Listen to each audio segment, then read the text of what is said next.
السلام علیکم۔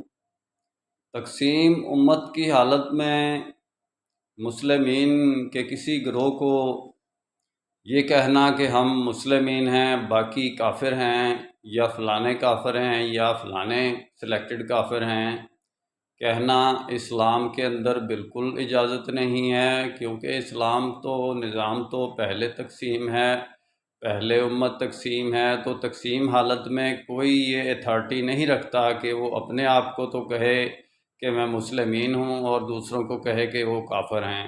یہ اسلام بالکل اجازت نہیں دیتا، یہ تنگ نظری ہے، یہ ایک فتنہ ہے اور فساد ہے۔ میں نے کراچی کی جماعت المسلمین کے بارے میں سنا ہے کہ بھائی وہ دوسروں کو مسلمین نہیں سمجھتے، تو میری ان سے ملاقات نہیں ہو سکی۔ میں ملنا چاہتا تھا، کراچی جانا چاہتا تھا، لیکن جا نہیں سکا۔